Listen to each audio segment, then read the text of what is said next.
بسم الله الرحمن الرحيم إن الله وملائكته يصلون على النبي يا أيها الذين آمنوا صلوا عليه وسلموا تسليما اللهم صل على محمد وعلى آل محمد كما صليت على إبراهيم وعلى آل إبراهيم إنك حميد مجيد بسم الله الرحمن الرحيم الحمد لله والصلاة والسلام على رسول الله صلى الله عليه وسلم.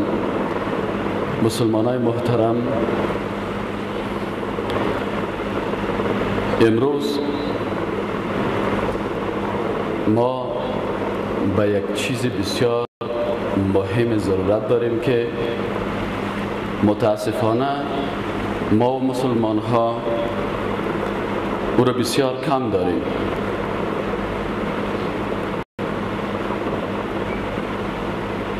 اگر یک مثال بگوییم این ضرورت خوبتر فهمیده میشه. اگر شما یک کسی را ببینید که یک درخت شانده، یک نیالیگک خورده شانده و این را پرسان بکنید که امون نیالیگک های چطور شد، میگه والا نه نشانی کرده. حالا نو نشانی کرده که علامت عزیز که یعنی دمی زمین امی درخت کشانده شده، این از زمین متاثر شده و آل نشانه های زنده شدن ازی و ثمر گرفتن ازی و انشاءالله کلان شدن ازی وجود داره. نو نشانی گرفته. در زمان پیغمبر صلی الله علیه و سلم وقتی که اصحاب کرام به دین مقدس اسلام مشرف شدن، اگر از هر کدام از اینا و درباره هر کدام از اینا تحقیق میشد، نشانه های از ایمان در وجود از اینا وجود داشت. نشانه های ایمان چه قسم بود که امروز ما متاسفانه یا نداریم یا بسیار کم داریم. نشانه ایمانی بود که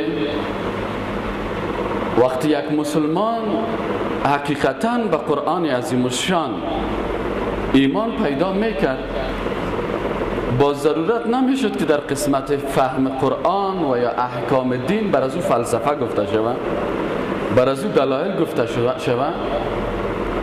میگفتن سمعنا و اطعنا غفرانک ربنا و الیک المصیر. شنیدیم و اطاعت کردیم. سبحانک خدایا، سبحانک ربنا.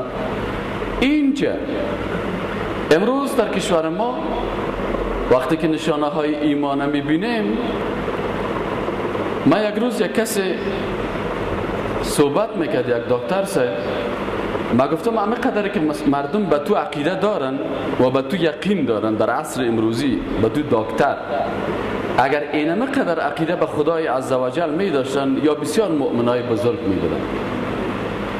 اگر یک کسی را یک دکتر طب بگوید که روغن نخو، چربی نخو، برات نقص میکنه، فوراً چربی را ترک میکنه. اگر بوش بگوید که شیرینی نخو که شکرت زیاد میشه، فوراً اگر بکشیشم میگه نه مرا دکتر منع کرده، گفته که شیرینی نخو. ولی وقتی که برش بگی که خدای عزوجل میگه که اینی کار نکو، در مقابل از او 100 دلیل پیدا میکنه. این حالا کجاست علامه ایمان و نشانه ایمان در این انسانه که این انسان ادعای ایمان میکنه؟ امروز وقتی که ما میبینیم حضرت عمر رضی الله تعالی عنه، حضرت ابوبکر صدیق رضی الله تعالی عنه، اگر قصه هر کدام از اینا را به دقت فکر بکنیم و درباره از یک کمک خود مقایسه با امرای از اینا بکنیم، ببینیم که ما بسیار ضعیف هستیم و این چه نشانه ایمان در وجود ما دیده نمیشه. پس ما چطور ادعا میکنیم که ما امت محمد صلی الله علیه و سلم هستیم؟ از خود پرسان کنیم که آیا ما امت محمد صلی الله علیه و سلم هستیم؟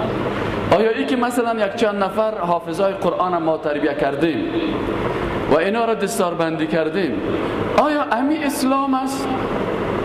آیا در این مجلس که هر کس به 10 دقیقه و 15 دقیقه گپ بزنه و باز بعد از او وقتی که شیردل آمدیم و پردل پس بریم و هیچ تأثیری در شخصیت ما نباشه؟ این خب باز ایمان نشد، این خب باز اسلام نشد. حضرت عمر رضی الله تعالی عنه میگم دیگر که میشد من میدم که حضرت ابوبکر صدیق گم میشه. خلیفه مسلمان ها هم است. وای حضرت ابوبکر صدیق کجا میره؟ میگه یک روز بعد از پیشینی را تعقیب کردم. وقتی که تعقیب کردم رفتم دیدم که یک زن سرسفید نابینا در یک بغل کو در یک خانگک هست. حضرت ابوبکر صدیق رفت اونجا، اتاق از را جارو کرد، دیگشان برش پخته کرد، جایشان برش اوار کرد و باز بعد از وضو گرفت آمد به نماز شام.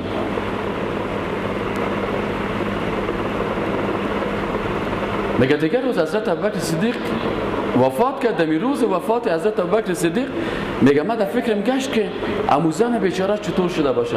میگه من دویده وقتی که اونجا رفتم دیدم که بیچاره اونجا قرار شیشته. زود خانهش جارو کردم، زود دیگش نانش برش تیار کردم و برام گفت که بچه همون نفر که دیروز میامد بسیار با اخلاص وقتکی میامد، امروز اون آمد ایوازش تو را به خیالم رایی کردم مگم تو بسیار ناوقت کردی. امروز آیا ما مسلمان داریم که به خاطر خدا یک سطل یک مسکین عوش کتش بردارن؟ امروز ما تو مسلمان داریم که از یک فقیر و مسکین و یک زن بیوه و یتیم از او با خبر باشه. امروز ما مسلمان داریم که ختم بکنه، خیرات بکنه، مصرف بکنه و دو مصرف خود فقرا و مساکین هم جای بده. و این قسم مسلمان هستیم که سوتشو گرفتیم و یک آدم احمق استاد که اندادان دروازه که غریبا را نمانی، کسی که آمده که یک کاسه کارده او را نمانی. باز ما میگیم ما امت محمد صلی الله علیه و سلم هستیم. نشانی ایمان خود باید ثابت بکنیم که ما چقدر ایمان ما چی نشان نداره.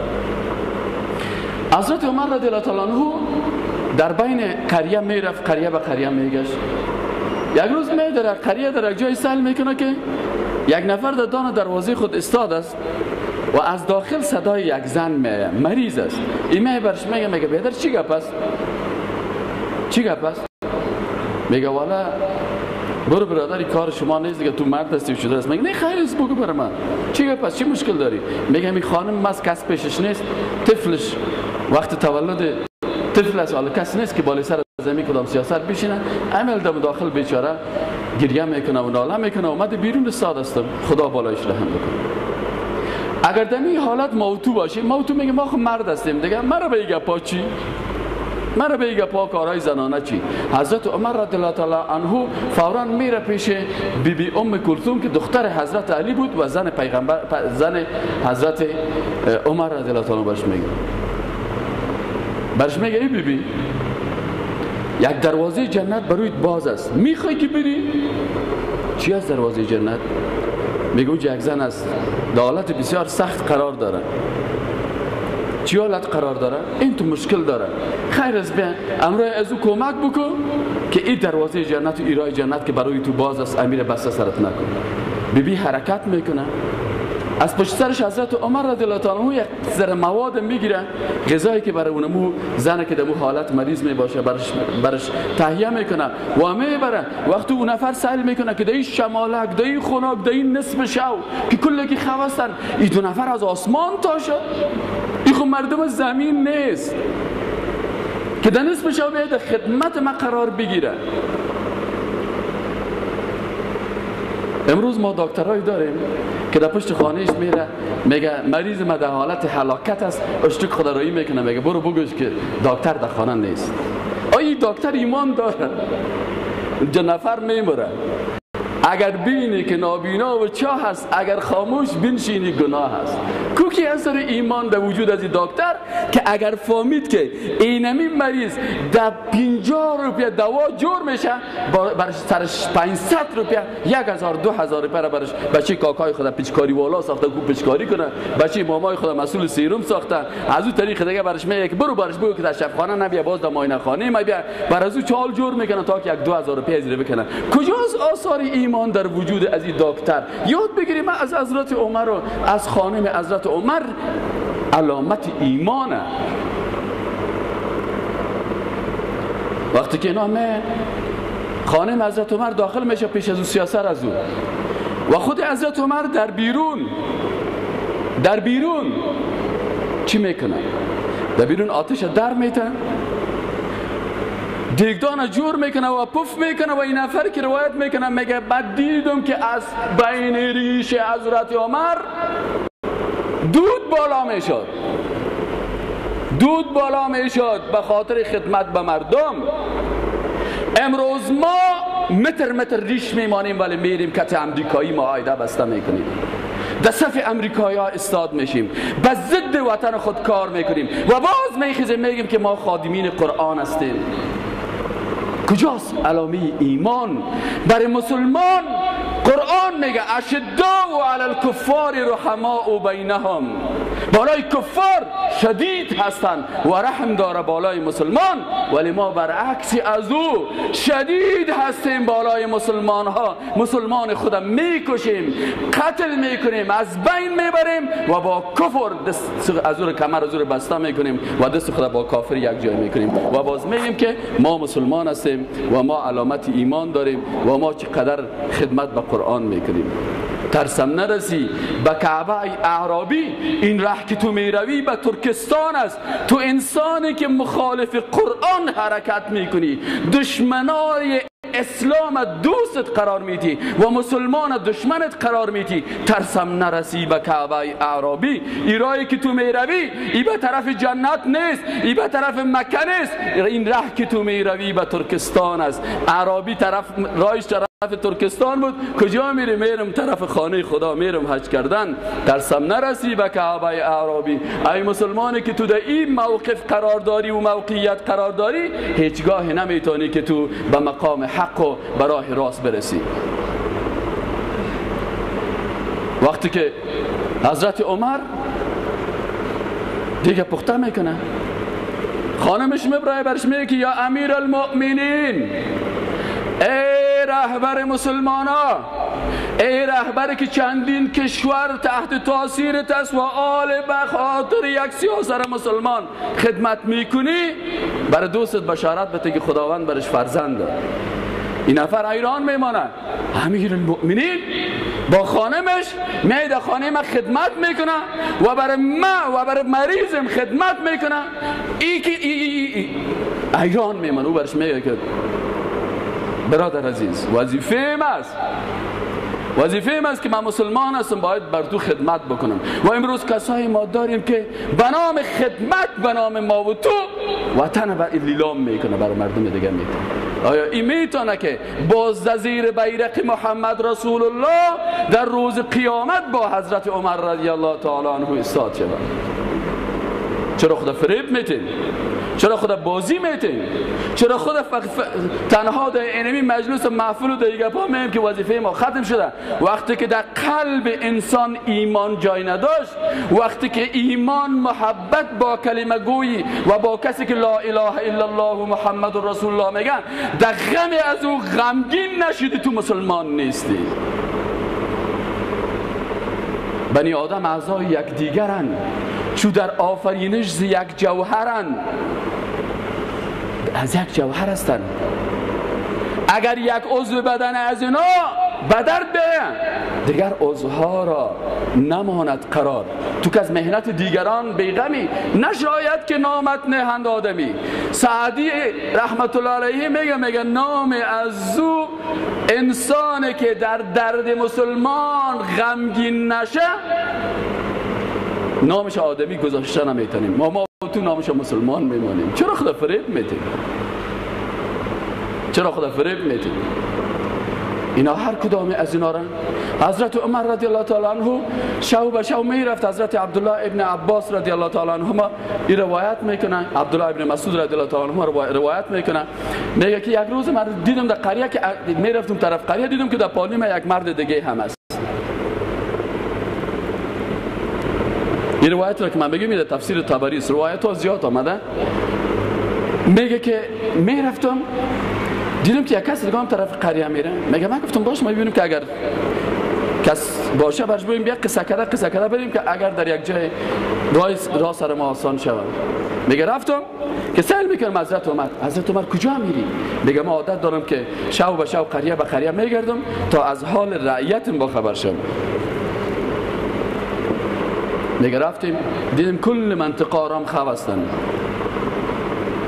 کل منطقه خواه هستن و یک منطقه است که یک جای است که یک خیمه است که کم آتش دو معلوم میشه. میریم که یک زن شیشته دیگه مانده سرشان پود کرده، آتش در داده و تفلکاش برش میگه مادر جان گشنه شدیم، مادر جان گشنه شدیم.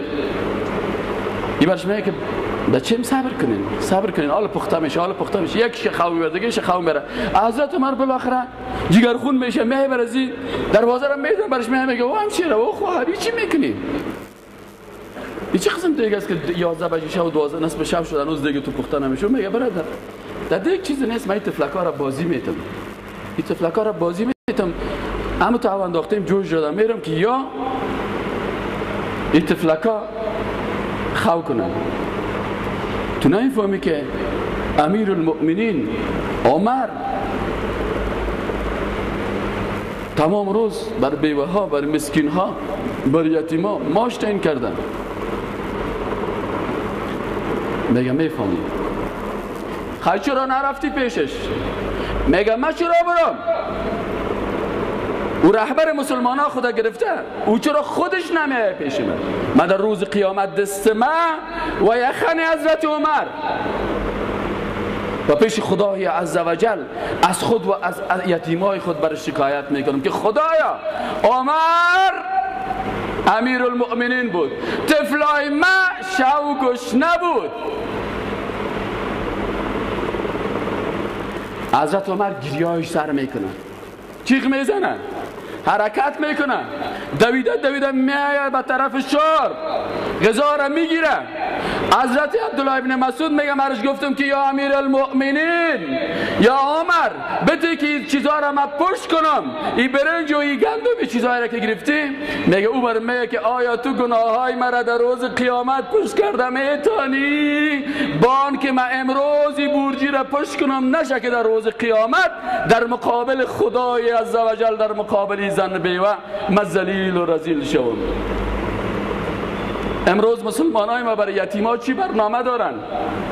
اینمی یتیما را پدرایشان در مقابل روس استاد کردیم و کشتیمشان. امروز یتیمایشان در روی میدان مانده و ما کت کفار معاهده بسته میکنیم. امروز یتیما ما خود چی خواد کردیم؟ جواب یتیما را در روز قیامت چی خواد دادیم که پدر تو به خاطر آزادی وطن شهید شد ولی امروز ما سر خون شهیدات تجارت میکنیم. باز ما میگیم که ما امت محمد صلی الله علیه و سلم هستیم. اونایی که ایمان داشتن، ما اگه نماز هم میخوانیم از خاطر ترس دوزخ نماز میخوانیم، اگه ترس دوزخ نباشه نماز هم نمیخوانیم. در حالی که مسلمان های حقیقی تو نیستن. آن کس که تو را شناخت جان را چی کند؟ فرزند و عیال و خانمان را چی کند؟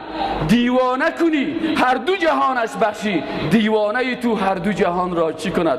میگه خدایا تو که یک مسلمان در عشق خود در محبت خود غرق میکنی، باز دنیا و آخرت بر از اون میبخشی، دیوانه تو هر دو جهان را چی کند؟ از این خاطر مسلمان به اساس محبت با خداوند خدای عزوجل عبادت میکنن.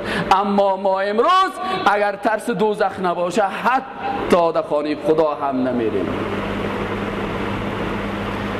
حضرت عمر میره دیگه بار میکنه، بر از این میگه که مادر جان بلیاز خدا بگی نمی چیز پخته که برای تفلک های بگه از خدا بلیاز خدای را پخته کن. تفلکایش بیدار میکنن، نان میخوره، شکمشون سیر میکنن، برش میگه که مادر جان، این زن میگه که بچه‌ام خدا خلافت از حضرت عمر بگیره برای تو بده. من در روز قیامت که تو عمر در مقابلش استاد میشم و در مقابل خدای عزوجل کتش دعوا میکنم. حضرت عمر میگه مادر جان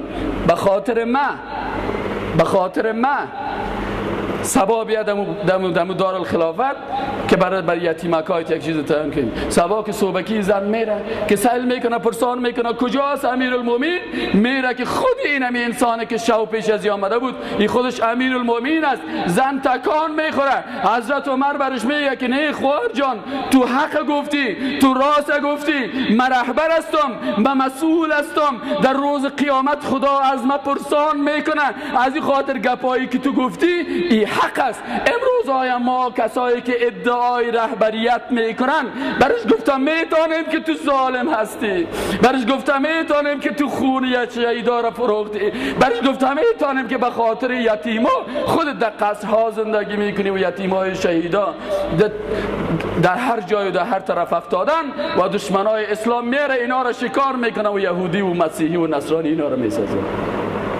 آیا گفتم میتونیم؟ اگر علامت ایمان باشد بله، ولی اگر علامت ایمان نباشد نه. کجاست ایمان که ما در قلب مسلمان ها را احساس بکنیم؟ امروز وقتی که برای پدر میگم که پدر تو مسلمان هستی، خون شهیدا به خون شهیدا این وطن شما چیز کردن، از روس آزاد کردن. بلیاز خدا اینجا مسلمان ها در خون غرق است، مسلمان ها در فلسطین در خون غرق هستند، در عراق مسلمان ها و سر سیاسرهای مردم تجاوز میشه.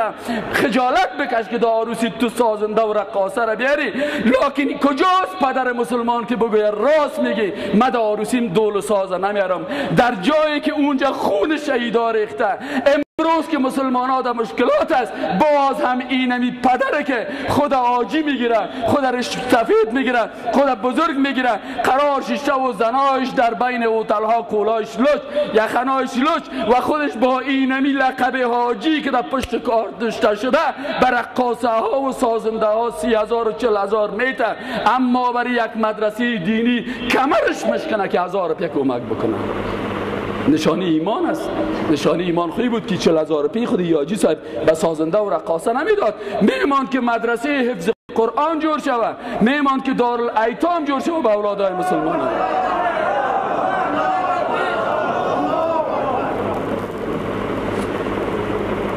امروز برادرای مسلمان، برادرای مؤمن، در زمان حضرت عمر رضی الله تعالی عنه بالای مسلمان ها خوشسالی آمد. وقتی که خوشسالی آمد مسلمان ها کلشان در حالت تکلیف بودن. بیادر من بیانیه نمیتونم. خب بسیاری کساست اینجا میگه فلانی جان بیا بیانیه بده و فلانی بیانیه بده و فلانی بیانیه بده. ملای ما وقت خراب شدن که بیانیه دادن. ما اینجا گپ از دین بزنیم، گپ از قرآن بزنیم، گپ از حدیث بزنیم، مردم به دردشان به مرضشان بفهمانیم. برای اوریش سفیدی که در توی دختر خود 4 لک و 5 لک تویانه میگیره، برش بگویم تو دختر فروش هستی پدر، دختر فروش هستی، در اسلام تویانه نیست.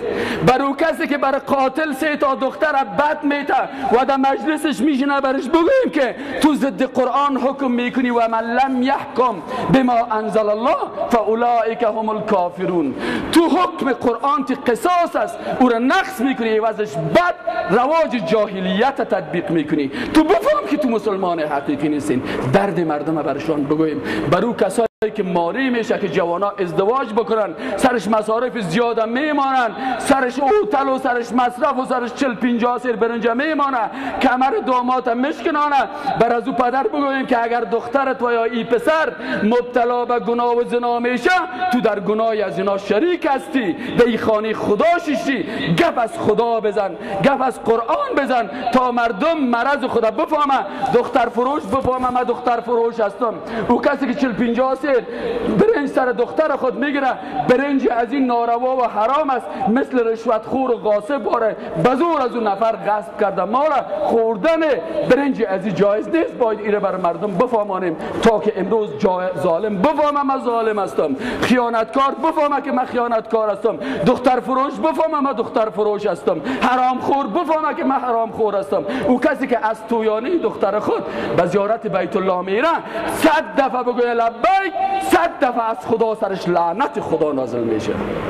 تو از پیسه حرام به حج میایی، از پیسه حرام به حج میایی، رشوت خور بفهمه که لعنت خدا سرش نازل است، ولو که 50 روپیه رشوت بگیره، مامور باشه، مدیر باشه، رئیس باشه، پیغمبر خدا گفته که لعنت خدا سر رشوت خور است.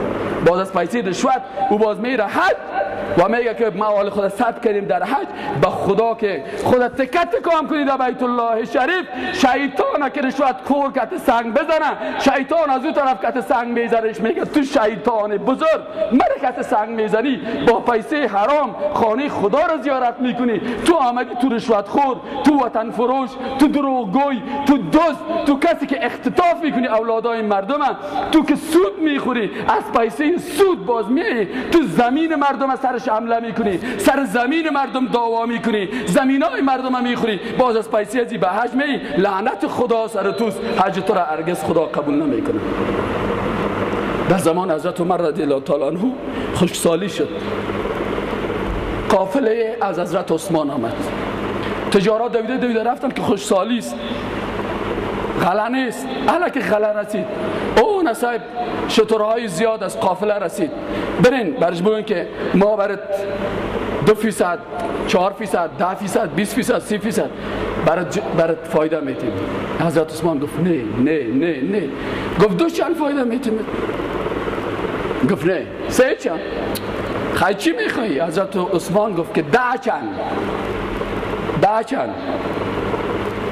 کلگی آمدن پیش حضرت عمر رضی الله عنه گفتن یا امیرالمومنین حضرت عثمان هست کو، مردم از گشنگی میمرن، قافلش در بعض روایت ها میگه که 1000 شتر بود، بار از گندم و از خلاوی گپا. گفتی آمده بر ما میگه که 10 چند. حضرت عمر خنده کرد گفت شما حضرت عثمان رو نمیشناسید؟ گفت ظلم میکنه. گفت خیر است بگویش بیای. حضرت عثمان وقتی که آمد بهش گفت یا عثمان مردم چی میگن؟ گفت بله تجاره آماده شده که 2 چند مرا فایده بود، تو میگه 3 چند میتونه، تو میگه 5 چند میتونه. گفت خیر چی میخوای؟ گفت من گفتم 10 چند. گفت 10 چند خب کس بر تو داده نمیتونه. گفت ذات خدای عزوجل 10 چند برای من ثواب میده، بنابراین من اینمی قافله 1000 شتری خدا برای خدای عزوجل میتم، برای فقرا مفت برای مردم توزیع میکنم تا که من آخرت به دست بیارم. این بود علامت ایمان، این بود علامت ایمان. ولی آره ما اگر یک نفر بیچاره مرده داشته باشه، پیغمبر خدا میگه که کسی که اگه خانه کس فوت کرد شما بر از او غذا پخته بکنید. اعملوا لآل جعفر اصنعوا لآل جعفر طعاما. حضرت جعفر رضی الله عنه وفات کرد، بر مردم گفت شما غذا برای از آل جعفر تیار کنین که آل جعفر این غذا را بخوره که اونا بیچاره غم دیده هستن. امروز ما ایواز که برای غم دیده ها غذا تهیه کنیم 200-300 نفر میریم در سر خانه از او و نان چاشت خودم نان شب خودم سر از او چپه میکنیم. باز روز 2، روز 3، شب جمعگی از برای خدا ما چقدر علما در این مجلس هستن، در کدام کتاب، در قرآن، در سنت، در حدیث، در کجاست روز 2، در کجاست روز 3، در کجاست شب جمعگی، در کجاست چلپوری و چلگیری؟ کلش عادتایی است که از نصرانی ها و هندوها انتقال دادیم و سر مرده‌دار بیچاره به زور غذا 200-300 نفر میخوریم. حداقل برادرای عزیز آخرین سخنی را که ما میخوایم خدمتتان بگویم اویی است که خداوند متعال جل جلاله در قرآن عظیم شان چی میگه؟ در قرآن عظیم شان میگه که و ننزل من القرآن ما هو شفاء و رحمت للمؤمنین. ما در قرآن عظیم شان شفا و رحمت نازل کردیم. در قرآن شفا هست، در قرآن نظام است، در قرآن نظام اقتصادی است، در قرآن نظام اجتماعی است، در قرآن نظام سیاسی است، در قرآن نظام فردی و اجتماعی. تمام نظام ها در قرآن عظیم الشان است اگر ما حقیقتا قرآن بخوانیم و به قرآن عمل بکنیم. ولی متوجه باشین که آیت در اینجا استاد نشین.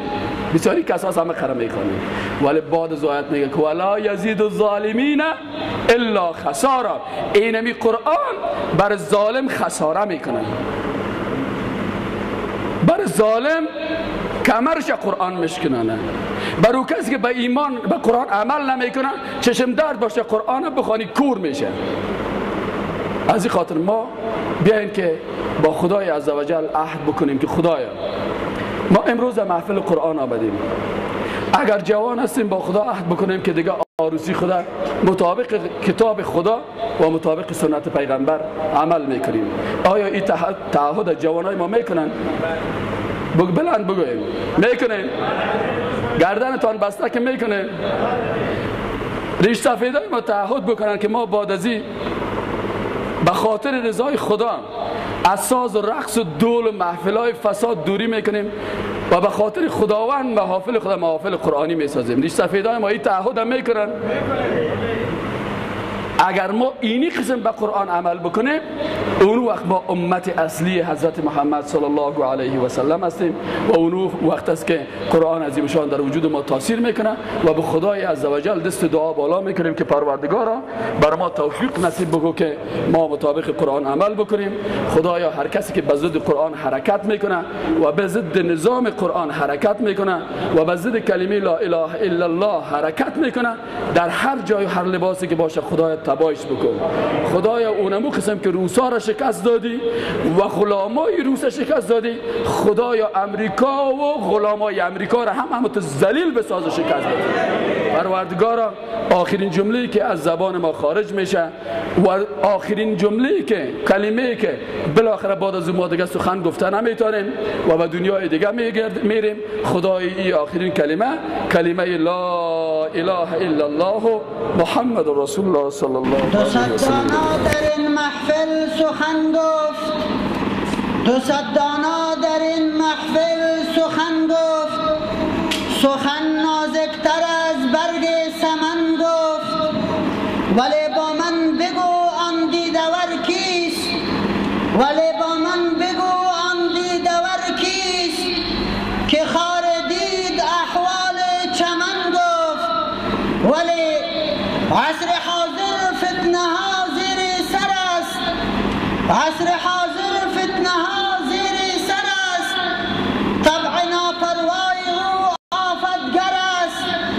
بزم اقوام کهن برهم از او، بزم اقوام کهن برهم از او، شاخسار زندگی بینم از او. جلوه‌اش ما را ز ما بیگانه کرد، جلوه‌اش ما را ز ما بیگانه کرد، ساز ما را از نوا بیگانه کرد. از دل ما آتش دیری نبرد، از دل ما آتش دیری نبرد، نور و نار لا اله از سینه برد. از جناب محترم استاد ارجمند اظهار سپاس و تشکر. بسم الله الرحمن الرحیم و ننزل من القرآن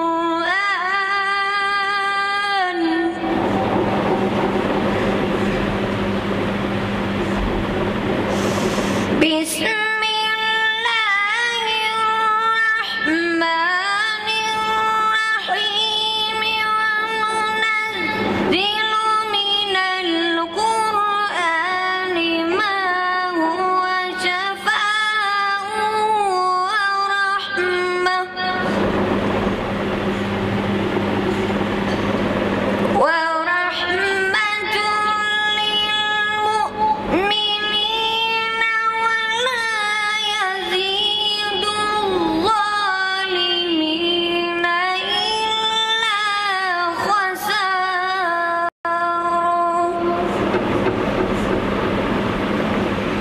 ولا يزيد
جبرائیل آمد و بحر مصطفی آمد به ما. گفتم پیغمبر به سلمان بارها در چند جا